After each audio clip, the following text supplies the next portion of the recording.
조선 역사 속에서 가장 가슴 아픈 이름, 바로 단종이 아닐까 싶습니다.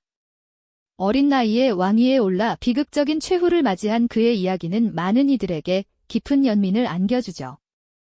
하지만 과연 단종의 죽음이 숙부인 수양대군, 훗날 세조의 단순한 권력욕 때문에 벌어진 일이었을까요? 아니면 우리가 미처 알지 못하는 더 복잡하고 잔혹한 진실이 그 배경에 숨어 있었던 것은 아닐까요?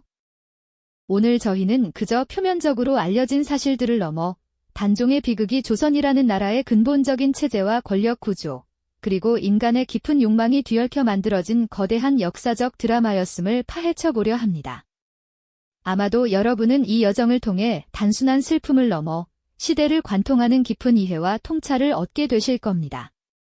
자, 그럼 이제 그 비극의 서막을 함께 열어볼까요? 단종의 이야기는 그의 아버지, 문종 임금의 병약함에서부터 시작됩니다. 훌륭한 군주였지만 안타깝게도 문종은 재위 2년 3개월 만에 세상을 떠나고 말죠.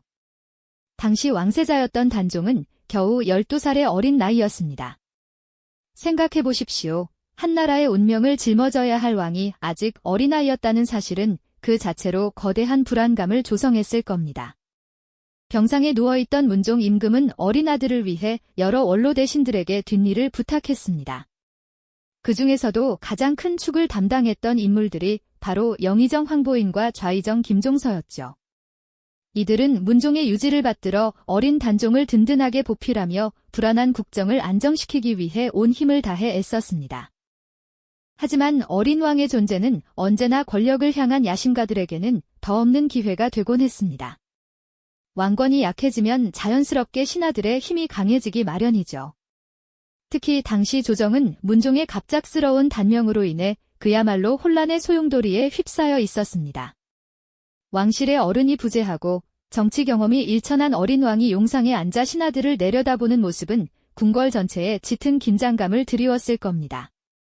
신하들의 얼굴에는 불안감과 함께 각자의 이해관계가 복잡하게 얽혀 있었겠죠.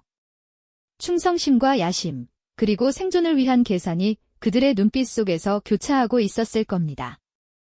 김종서와 황보인 같은 원로 대신들은 어린 단종을 보호하고 국정을 안정시키기 위해 그야말로 고군분투했습니다. 이들이 이른바 섭정체제를 구축하여 국정을 이끌게 된 것입니다. 하지만 이들의 강력한 권한은 또 다른 문제를 야기했습니다. 왕실의 종친, 특히 문종의 동생이자 단종의 숙부였던 수양대군에게는 이 상황이 결코 달갑지 않았을 겁니다. 그는 왕실의 가장 큰 어른으로서 마땅히 자신이 국정을 주도해야 한다는 강한 명분을 가지고 있었을지도 모릅니다. 스스로 혼란한 조선을 바로잡을 적임자라고 여겼을 수도 있었겠죠. 어린 단종은 어떠했을까요? 아마도 그는 용상에 앉아 수많은 대신들의 시선을 한 몸에 받으며 감당하기 버거운 왕의 무게를 어린 어깨로 지고 있었을 겁니다. 병약했던 아버지의 마지막 모습, 그리고 갑작스레 자신에게 쏟아진 막중한 책임감 속에서 얼마나 외롭고 불안했을까요? 그 작은 마음에는 늘 두려움이 가득했을 것입니다. 궁궐 안에는 보이지 않는 권력 다툼의 기운이 더욱더 짙게 감돌았고 어린 왕은 그 싸움의 한가운데서 위태롭게 서 있었습니다. 과연 그의 앞날에는 어떤 운명이 기다리고 있었을까요? 다음 이야기에서는 이 불안한 평화를 산산조각 내버리는 거대한 사건, 바로 계유정난의 시작을 다루게 될 것입니다. 어린 단종의 어깨 위에 놓인 왕관은 너무나 무거웠습니다.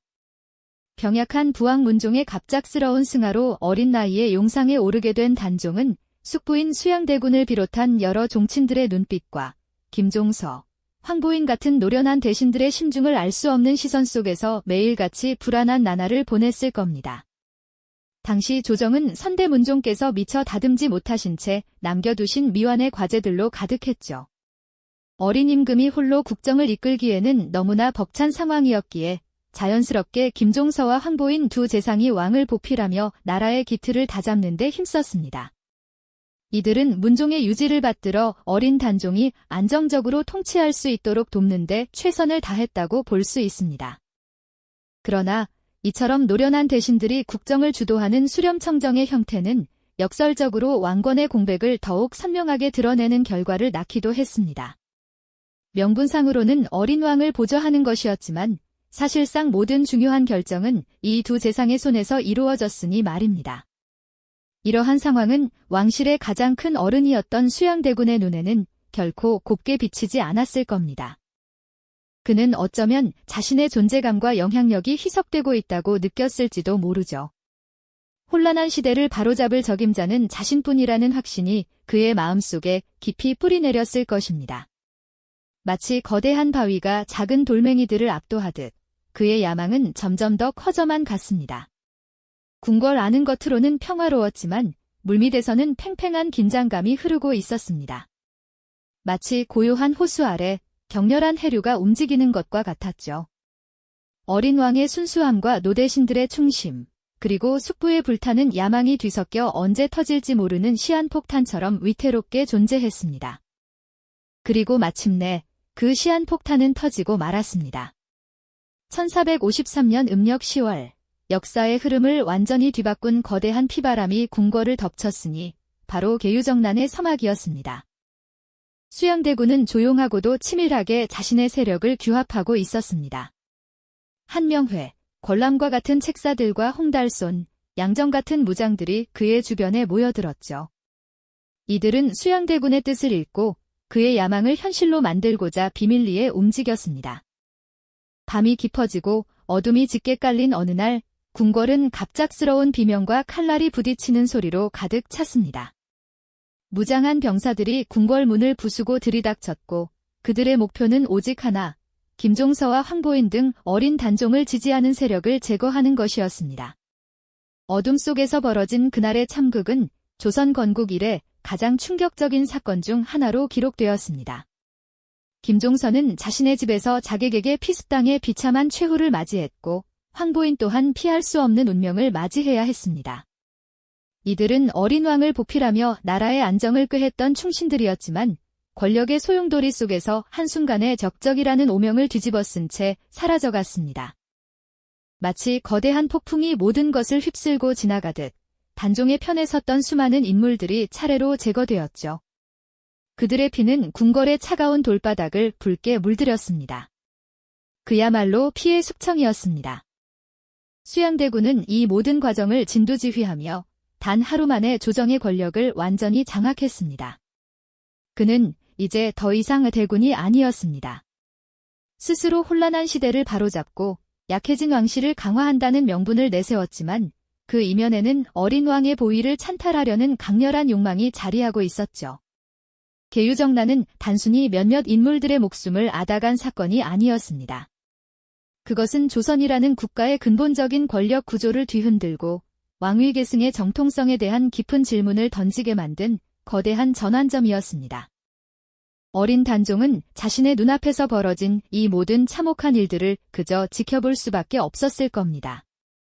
그 작은 어깨에 짊어진 왕의 무게는 이제 더 이상 감당할 수 없는 고통으로 변했을 것입니다.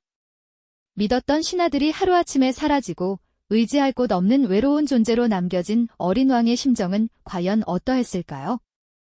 그의 눈에는 아마도 깊은 절망과 함께 앞으로 다가올 알 수 없는 미래에 대한 두려움이 가득했을 것입니다. 권력의 칼날은 이제 어린 왕의 목을 겨누고 있었으니 말이죠. 이 잔혹한 역사의 소용돌이 속에서 과연 단종은 어떤 운명을 맞이하게 될까요? 이 잔혹한 역사의 소용돌이 속에서 과연 단종은 어떤 운명을 맞이하게 될까요?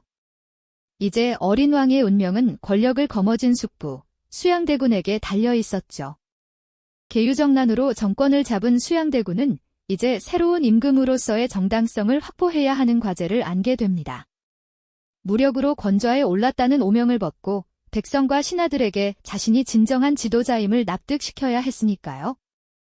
그는 당시 조선 왕실의 불안정한 상황과 어린 단종의 한계를 명분으로 내세웠습니다. 나이가 어린 임금으로는 혼란한 나라를 다스리기 어렵다. 강력한 지도자가 나서서 기강을 바로잡아야 한다는 논리였죠. 마치 거친 파도에 흔들리는 작은 배를 구하기 위해 노련한 선장이 키를 잡아야 한다는 주장이었던 겁니다. 이러한 명분 아래 수양대군은 신하들과 함께 어전회의를 열어 자신의 왕위 계승이 불가피했음을 주장하며 임금의 자리에 오르기 위한 절차를 밟아 나갔습니다. 결국 어린 단종은 임금의 자리에서 물러나게 됩니다. 하루아침에 왕에서 노산군으로 강등된 그의 처지는 이루 말할 수 없는 비극이었죠. 그는 궁궐을 떠나 강원도 영월의 청령포로 유배를 떠나게 됩니다. 쓸쓸한 행렬이 궁궐을 나서는 모습을 상상해 보세요. 어린 왕의 눈에 비친 세상은 과연 어떤 빛깔이었을까요? 한때 모든 것을 가졌던 존재가 이제는 모든 것을 빼앗긴 채 먼 길을 떠나는 모습은 보는 이의 마음을 아프게 합니다. 하지만 모두가 새로운 권력에 순응했던 것은 아닙니다. 유교적 충의를 목숨보다 귀하게 여겼던 이들에게 단종의 폐위는 결코 용납할 수 없는 일이었죠. 이들은 숙부에게 빼앗긴 단종의 왕위를 되찾아주기 위해 비밀리에 거사를 도모합니다. 바로 박팽년, 성삼문, 하위지, 이계, 유성원, 김질 등 훗날 사육신이라 불리게 되는 충신들이었습니다. 이들은 목숨을 걸고 어린 단종을 복위시키려 했지만 안타깝게도 그들의 계획은 발각되고 맙니다. 사육신은 혹독한 고문을 받으면서도 끝까지 단종에 대한 충절을 굽히지 않았습니다. 그들의 굳건한 의지는 당시 권력의 냉혹함과 대비되며 후대에 큰 울림을 주게 되죠. 이 사건은 세조의 왕권을 더욱 공고히 하는 계기가 되었지만 동시에 그의 통치에 깊은 도덕적 그림자를 들이우게 됩니다. 충의와 현실 정치의 괴리, 그리고 이상적인 유교적 가치와 냉혹한 권력 투쟁 사이에서 조선 초기 왕실이 겪어야 했던 고뇌가 여실히 드러나는 순간이었죠. 단종의 비극은 단순한 왕위 찬탈을 넘어 조선이라는 나라가 안고 있었던 구조적인 문제와 인간의 욕망이 얽힌 복잡한 드라마의 서막이었던 것입니다. 이처럼 역사의 한 페이지는 결코 단 하나의 시선으로 완성될 수 없습니다. 사육신 사건은 세조의 왕권에 굳건한 기반을 마련해 주었지만 동시에 그의 통치에 결코 지워지지 않을 깊은 도덕적 그림자를 들이우게 됩니다. 한 왕의 비극적인 죽음은 이처럼 단순히 개인의 운명을 넘어 조선이라는 국가의 오랜 역사에 짙은 흔적을 남기게 되죠. 단종의 죽음은 왕권 강화의 중요한 계기가 되었음은 물론 훗날 훈구 세력이라 불리는 새로운 정치 집단의 등장을 알리는 신호탄이 되기도 했습니다. 세조를 지지하고 그의 권력 확립에 기여했던 이들은 이후 조선 전기 정치의 주류를 형성하며 막강한 영향력을 행사하게 됩니다. 하지만 이러한 권력의 공고함 뒤에는 언제나 정통성이라는 숙제가 따라붙었죠. 후대 왕들에게 단종의 비극은 단순한 과거사가 아니었습니다. 그것은 왕실의 뿌리에 드리워진 어두운 그림자이자 유교적 명분론과 현실 정치 사이에서 끊임없이 고뇌해야 하는 윤리적, 정치적 과제를 안겨주었습니다. 왕들은 때로는 세조의 업적을 칭송하며 왕권을 강화하는 명분으로 삼기도 했지만 다른 한편으로는 단종의 억울한 죽음을 기억하며 왕실의 도덕적 정당성을 고민해야 했습니다. 이는 마치 오랜 시간 동안 풀리지 않는 숙제처럼 조선 왕조의 역사를 관통하는 중요한 화두였던 것이죠. 그리고 마침내 시간이 흘러 숙종대에 이르러 단종은 마침내 그 억울함을 벗고 단종이라는 묘호를 받으며 왕위를 복권하게 됩니다. 영월 청령포에 쓸쓸히 잠들어 있던 그의 무덤은 비로소 정비되고 그의 비극적인 삶은 뒤늦게나마 국가적인 애도와 함께 재평가받게 되었죠. 이는 단순한 한 개인의 복권을 넘어 역사의 오랜 과오를 바로잡고 도덕적 정당성을 회복하려는 조선 왕조의 노력이자 정의가 언젠가는 실현된다는 믿음을 보여주는 상징적인 순간이었습니다. 청령포의 고요한 풍경은 비록 한때는 유배와 죽음의 장소였지만 이제는 뒤늦게 찾아온 정의와 평화를 이야기하는 듯 보입니다. 단종의 죽음은 결코 단순한 왕위 찬탈의 비극으로만 설명할 수 없습니다. 그것은 조선이라는 신생국가가 이상적인 유교적 가치와 냉혹한 현실 권력 사이에서 겪어야 했던 깊은 갈등과 모순을 상징하는 사건이었으니까요. 세조의 행동이 단순히 개인적인 권력욕 때문이었다고만 치부하기에는 당시 조선 왕실이 안고 있던 불안정한 구조적 문제가 너무나도 복합적으로 얽혀 있었습니다. 어린 왕의 즉위가 불러온 혼란, 그리고 강력한 왕권으로 나라의 기틀을 다져야 한다는 시대적 요구가 맞물려 비극적인 선택이 불가피했을지도 모른다는 생각마저 들게 합니다. 물론 그 어떤 이유도 한 생명을 앗아간 행위를 정당화할 수는 없을 겁니다. 하지만 역사를 바라볼 때는 선과 악, 옳고 그름이라는 단선적인 잣대만을 들이대기보다는 당시 시대의 복합적인 배경과 인물들의 다양한 욕망, 그리고 명분이 어떻게 뒤섞여 비극을 만들어냈는지 입체적으로 성찰하는 태도가 필요합니다. 단종의 이야기는 우리에게 역사의 아이러니와 함께 깊은 생각에 잠기게 하는 힘이 있죠. 마치 거대한 실타래처럼 얽힌 조선 초기의 왕실 역학관계, 유교적 명분론에 첨예한 충돌, 그리고 후대 왕권에 미친 장기적인 영향까지 이 모든 복합적인 진실들이 단종이라는 이름 아래 응축되어 있는 셈입니다.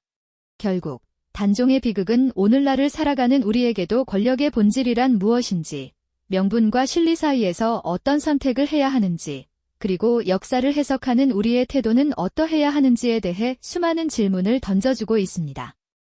쉬이 판단할 수 없는 역사의 복합성을 이해하는 것이 얼마나 중요한지 다시금 깨닫게 되는 순간이죠. 단종의 억울한 죽음 뒤에 숨겨진 진실을 탐구하는 과정은 단순히 과거를 추적하는 것을 넘어 인간 본성과 사회 시스템에 대한 깊은 성찰로 이어졌음을 우리는 알 수 있습니다. 역사의 페이지를 펼쳐볼 때마다 우리는 늘 새로운 질문과 마주하게 될 겁니다. 이 영상이 도움이 되셨다면 좋아요와 구독 부탁드립니다. 여러분의 응원이 제게 큰 힘이 됩니다. 다음 영상에서도 더 유용한 정보를 공유하겠습니다. 감사합니다.